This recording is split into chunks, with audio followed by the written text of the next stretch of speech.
Divorce பண்ணி இந்த குடும்பத்தை ஏதாச்சும் செய்யணுங்க. செய்யலாம், செய்யணும், செஞ்சே ஆகணும். அது வரைக்கும் நீ கொஞ்சம் பொறுமையாரு. நீயும் தாமா. என்னால அப்படி வெயிட் பண்ண முடியாதுப்பா. சூர்யா வாழ்க்கையில இருந்து முதல்ல அந்த நந்தினியை விரட்டி அடிக்கணும். எவ்வளவு சீக்கிரம் முடியுமோ அவ்வளவு சீக்கிரம் அதை செய்யணும். எல்லாரும் என்ன மன்னிச்சிருங்க. முக்கியமா அர்ச்சனா அம்மா, உங்ககிட்ட தான் நான் சாரி கேட்கணும்.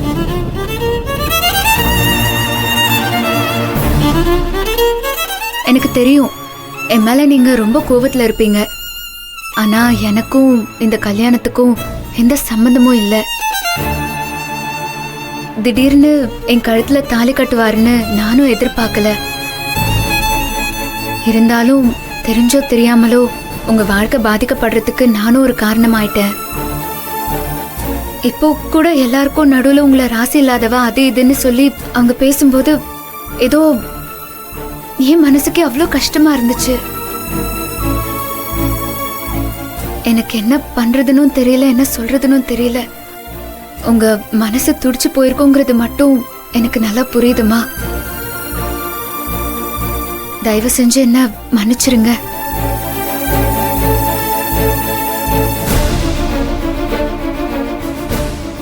ஏய், ஒழுங்கு மரியாதையா சொல்றேன். என் கண்ணு முன்னாடி நிக்காது, போயிரு அப்படி. நான் எந்த தப்பும் பண்ணலம்மா, என்ன நம்புங்கம்மா. ஏய், நீ எதுக்கடி என் பொண்ணுகிட்ட வந்து பேசிட்டு இருக்க? என்ன பிரச்சனை பண்ண வந்திருக்கியா? நீ இப்ப போறியா இல்லையா? அம்மா, உங்க கோவம் எனக்கு புரியுதுமா. ஆனா சூர்யா சார் என் கழுத்துல தாலி கட்டுவாருன்னு எனக்கே தெரியாது. என்ன யார் மேல கை ஓங்குற? இவ என் பொண்டாட்டி நந்தினி. நந்து, நீங்க வா, இப்படி வா, வந்து நில்லு. என்ன டார்லிங், நீ எதுக்கு டார்லிங் உன் தகுதியை விட்டுட்டு இவங்க கிட்ட எல்லாம் வந்து பேசுற? வேற என்ன சார் பண்ண சொல்றீங்க? பாவம், அவங்க உங்களை கல்யாணம் பண்ணிக்கலான்னு எவ்வளவு ஆசையா இருந்திருப்பாங்க. மனமேடையில வச்சு திடீர்னு நீங்க என் கழுத்துல தாலி கட்டினதும் எப்படி எல்லாம் துடிச்சு போயிருப்பாங்க. அதான் நேர்ல பாக்கும்போது அவங்க கிட்ட மன்னிப்பு கேட்கலான்னு வந்தேன். மன்னிப்பா? இல்ல, புரியல, எதுக்கு? அதெல்லாம் அப்பாவிங்க கிட்ட கேட்க வேண்டியது, தெரிஞ்சு செய்யறவங்க கிட்ட இல்ல, புரியுதா? சூர்யா, செய்யறதெல்லாம் செஞ்சுட்டு என்ன வேணாலும் பேசலாம் நினைக்காத. நீ செஞ்சது பச்சை துரோகம். என்ன நம்ப வச்சு கழுத்து அர்த்தவனி.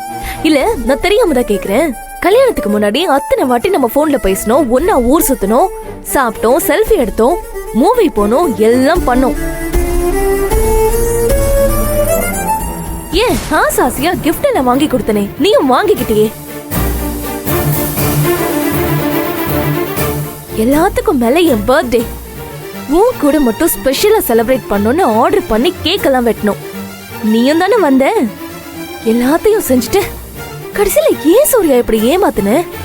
No no, never. நீ சொல்றது எல்லாமே என்ன பொய்ன்னு சொல்ல போறியா? நோ, உண்மைதான். எல்லாமே பாதி மட்டும்தான் உண்மை. முழு பொய்ய விட பாதி உண்மை ரொம்ப டேஞ்சர். ஆமா, என்ன சொன்ன? நாம ஒன்னா ஊர் சுத்தணுமா? No, never. நீ கூப்பிட்ட இடத்துக்குலாம் நான் வந்தேன். நான் செல்ஃபி எடுக்கல, நீ எடுத்த போட்டோல என்ன நிக்க வச்ச. வலுக்கட்டாயமா கிஃப்ட வாங்கி என் கார்ல வச்சுட்டு போயிட்ட. இப்படி எல்லாத்தையும் செஞ்சது நீ. ஆனா நீ வந்தல்ல, எல்லாத்துக்கும் வந்து நின்னல்ல. என்ன பிடிக்கலனா நீ அப்பவே சொல்லிருக்கணும். Very good. இப்போதான் நீ பாயிண்டா பேசுற. இல்ல, எப்படி ஒரு பொண்ணை கல்யாணம் பண்றதுக்கு முன்னாடி பிடிக்கலன்னா தெளிவா பிடிக்கலன்னு சொல்லணும், அப்படிதானே? அப்படிதானே நீங்க சொல்றீங்க?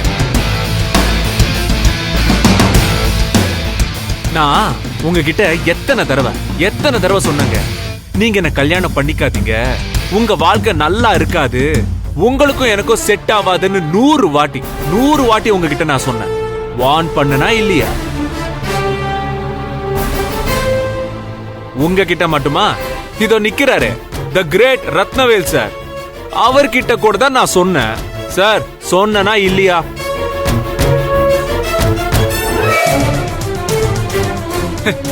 நான் சொன்ன எதையுமே கேட்காம நீங்களே ஒரு கால்குலேஷனை போட்டுட்டு அதுல வேகமா வந்து விழுந்தா அதுக்கு நான் எப்படிங்க பொறுப்பாக முடியும்?